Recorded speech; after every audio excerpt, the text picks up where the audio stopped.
with, like I would never eat my dog, you know, bread.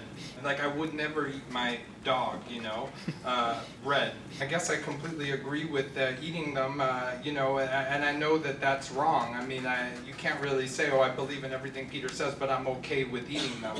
But, you know, the way we raise our animals, I am. I mean, we buy all of our, you know, we buy 100% of what our farmers raise.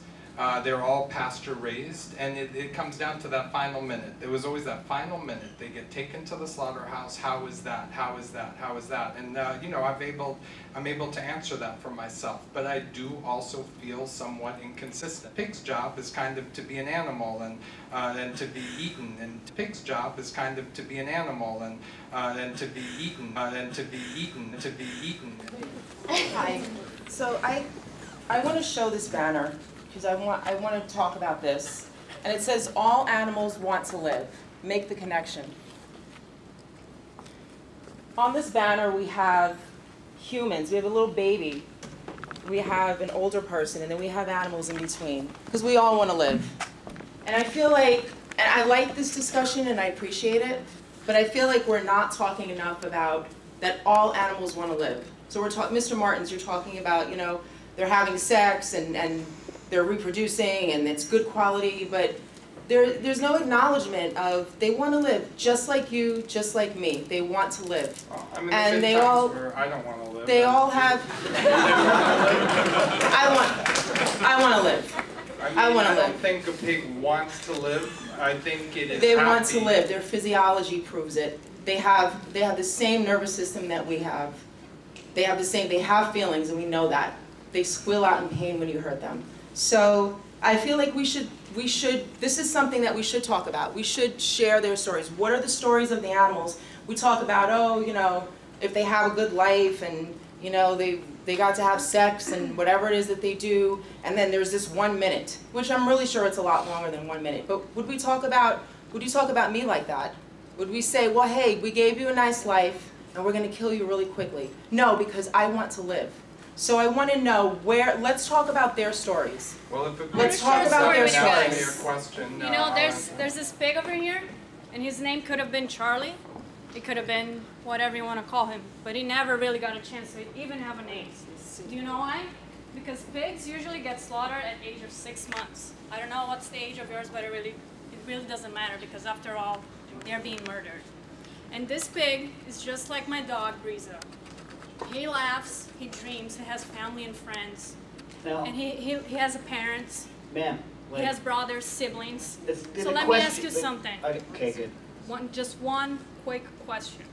If you had to live the lives that these animals live, if from the day that you were born until the day of your death, someone had planned your entire existence, would you really be happy?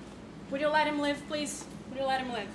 Yes. I mean, what were you going to say, Dave? Oh, no, I was going to, I'll let now you. The debate is going. I mean, listen, the pig is not asking that question. I don't think it understands. When I go to the slaughterhouse, all the pigs are asleep outside. They don't know what's happening. They're very happy. When they're about to get killed, what do you see their faces? Do they look? Can they sense that they're going to die? No, but I also know that, like for instance, the red-wattled pig is a breed of pig that goes back about 500 years and was on the brink of extinction and actually was once thought to be extinct.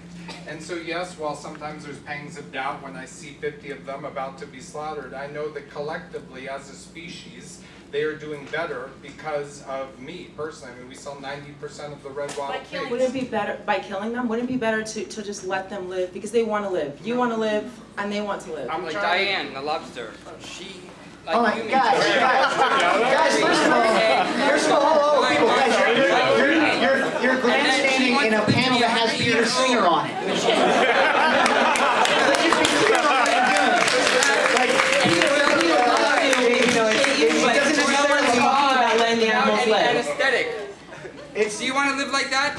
She wants to live. If I had to choose. Sir, have you read the actual documentation on crustacean nociception? Lobsters, saying lobsters want, what does it mean to want to live? Like, are we going to get into a philosophical discussion here of what future? Like you said that philosophically we should have a good chicken wing. You said philosophy. Yeah, they have the life to live.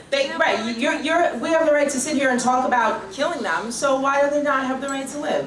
May I Maggie was a Downs cow. Downs cow was the word that we give. Listen, I think you're in the wrong. I think you think that you're in a livestock breeders association here.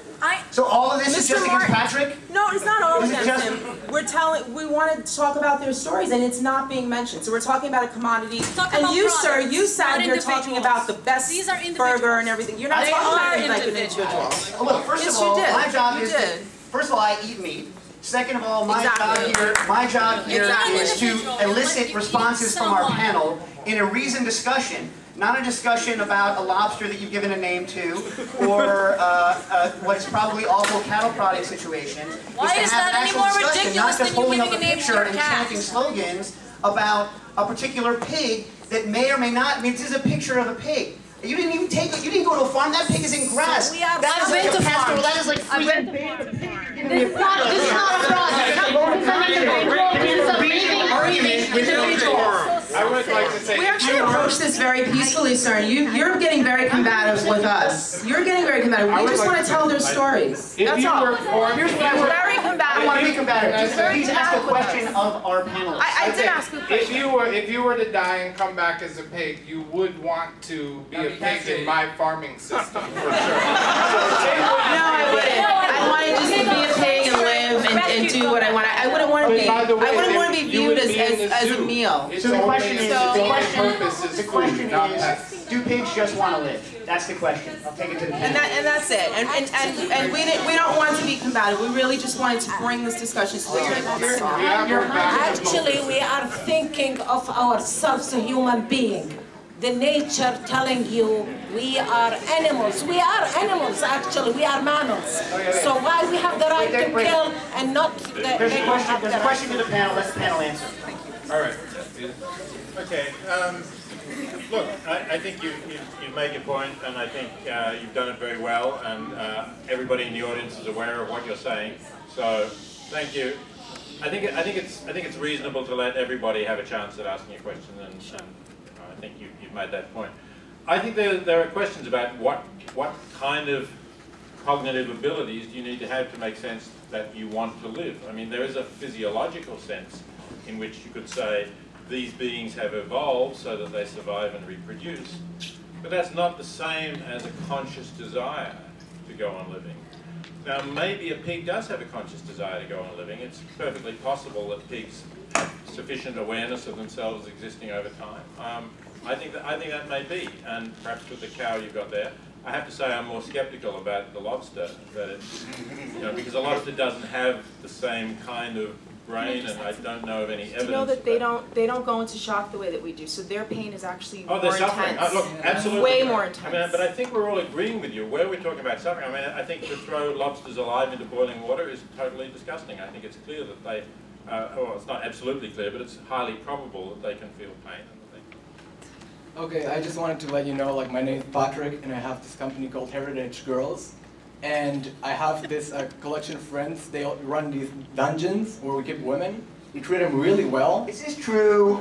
Yes, seriously. And, well, it's all carpeted, and we let them out every once in a while. And I know rape is unnecessary, as is, unfortunately, me. But, the pleasure beats it, and we raise our girls humanely. And when they get a bit old and ugly, we kind of have to kill them. And we have breeders who, Okay, so the audience. Okay, here's the thing. We get it. What's the difference between, for instance, sex trafficking and raising animals? No, wait. That is not my question. Okay. I just wanted to say, until the last moment, they are also killed humanely. We actually do lethal injection. We don't even have to castrate. They're women. And I just went, yeah. Okay, so I don't think it's appropriate that you speak of rape, so I take the next question. Okay, how come?